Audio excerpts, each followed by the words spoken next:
ఇక చక్రధార అయితే ఎలాగో అలాగా టెంపుల్‌కైతే వస్తాడు ఆటోలో. ఇక అటు నుంచి చూస్తున్న పల్లవి అయితే కోపంగా ఇంగ చక్రధార దగ్గరికైతే వెళ్తుంది. ఇక వెళ్తూ ఇలా అంటూ ఉంటుంది. "నువ్వు అసలు నా కన్న తండ్రివేనా" అని ఆ మీనాక్షితో కలిసి తాళిబొట్టు ఇవ్వడానికి వచ్చావా అని ఇక అంటుంది. తను అన్నెమ్మటే ఇంక చక్రధార కోపం వచ్చి తన చెంప అయితే పగలగొడతాడు. ఇక అప్పుడే అక్కడి నుంచి అవని వచ్చి "ఆపండి నాన్న ఎందుకు అలా కొడుతున్నారు" అని అడుగుతూ ఉంటుంది. "ఏం చేస్తున్నారు నాన్న" అని చెప్పేసి ఇంక పల్లవిని లోపలికైతే పంపిస్తుంది అవని. "ఏం చేస్తున్నారు నాన్న మీరు" అని అంటుంది.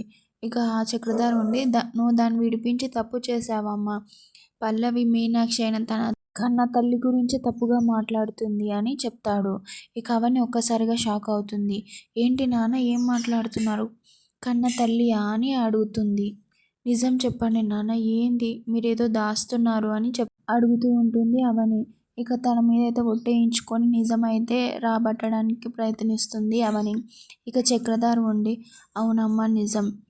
పల్లవి నిజంగా మీనాక్షి కన్న కూతురే" అని చెప్పేసరికి ఇంకా అవని ఒక్కసారిగా షాక్ అవుతూ ఉంటుంది.